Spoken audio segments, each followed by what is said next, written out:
the amount of technically 2D space. Okay, I should have mentioned that earlier, but that's what it is. And that's why circumference, the units are just units and they're not squared. For rounded, it's the same formula, 2 pi times 6, except now we will be typing in all of it to the calculator. So 2 times pi times 6. If I'm rounding that to the nearest tenth, I'm getting about 37.7, because the 9 would bump that 6 up to a 7, yards. So when it asks you to find exact and or rounded answers for area or circumference, that is how we would do that. For these examples, they're not going to directly ask you to find only the area or only the circumference. You're going to have to read for information, fill it, and figure out what do they give me and what are they asking me to find. And then once you figure out what are they asking you to find and what they give you, you're going to use either the area and or circumference formulas to answer the question. So for number 1, it's asking us to find the radius. So we're finding the radius of a circle, and they give me that the area is 52.3 feet squared. So to figure out which formula you start with, area, circumference, which formula am I supposed to use? You have to use the one where they give you information. If they give me the area, I have to use the area formula. I can't plug in area to the circumference formula. So since they give me area is 52.3, I have to start off with the area formula so that I can plug in the area for A. So if the area is 52.3, I'm going to replace A with 52.3. And we don't have anything to plug in for radius because that's what it's asking us to find. It's asking us to find the radius. So in order to do that, we have to solve this equation for the variable it's looking for. It's asking us to solve for r. So we have to get r by itself in this equation. So we have to go back to some inverse operations. In this case, the radius is being multiplied by pi. The inverse of multiplying by pi is dividing. So the first thing I'm going to do is divide both sides by pi.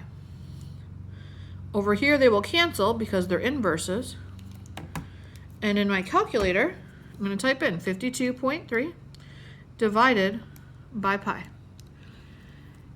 And for that, I'm getting, it doesn't tell me where to round, so I'm going to put hundredths. So 16.65 is about r squared, because we still have a squared with this r. So it might look like r is by itself, but it's really not yet, because we still have a squared with it. So we learned when we did the Pythagorean theorem that to get rid of a squared, the inverse of squaring is square rooting. So to get rid of squared, to get r by itself, we have to square root both sides of our equation, because the square and square root will cancel. And if I take the square root of 16.65, I'm getting a radius of about 4.08 feet. So in this problem, they gave me area, which told me to use the area formula. I plugged in the information for A, and I solved my equation for R. Find the radius. I have the radius. I know I'm done with this problem.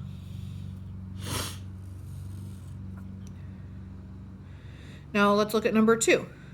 It's asking us to find the radius again of a circle, and it says the area is 36 pi centimeters squared. So again, they give me area, which means I have to start with the area formula. Whatever they give me, that's the formula I have to start with. I'm going to be plugging in 36 pi for my area. So 36 pi is equal to pi r squared. Once again, if we're finding the radius, I need to get r by itself in this equation. So I need to do some inverse operations. The inverse of multiplying by pi is dividing. So I'm going to divide both sides by pi first. We know for sure they cancel on this side, and this is a little different than the problem above. 36 pi divided by pi, these pi's are going to cancel over here too. So I have 36 equals r squared.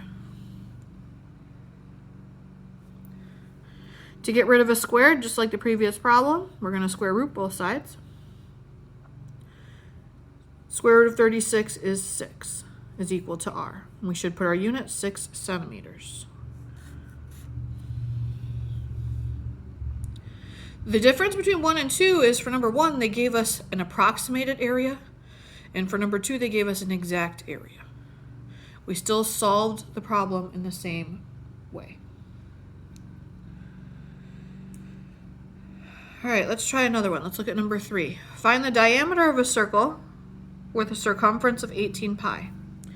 So we're finding diameter, and we're given circumference this time. The circumference is 18 pi.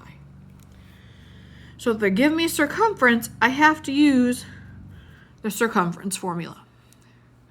Now again, we have two options. I could use circumference as pi times diameter, or I could use circumference as 2 pi r. Since they're asking me to find diameter, it is much easier to use the pi times diameter formula. So I'm going to plug in what they gave me for C. So I have 18 pi equals pi times diameter. Our goal is to find diameter, so we need diameter by itself. The inverse of multiplying the diameter by pi is dividing. So they cancel on both sides this time, so I end up with 18 kilometers is equal to the diameter.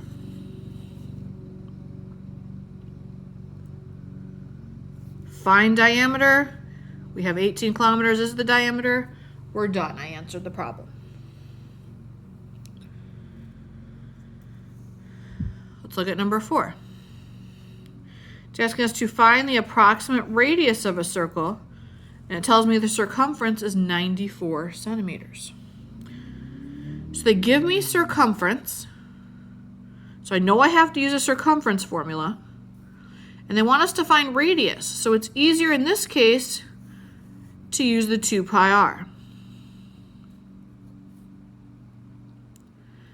So I'm going to plug in 94 for the circumference.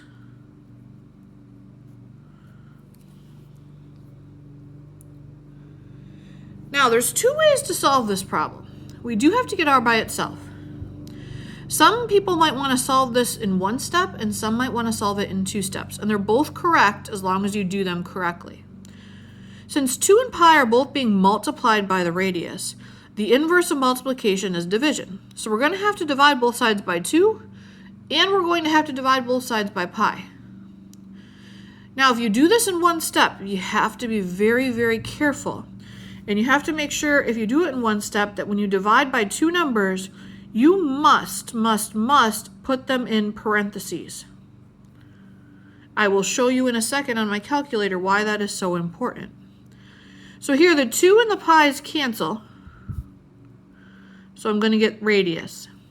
Now, here's why the parentheses are so important. Your calculator does order of operations.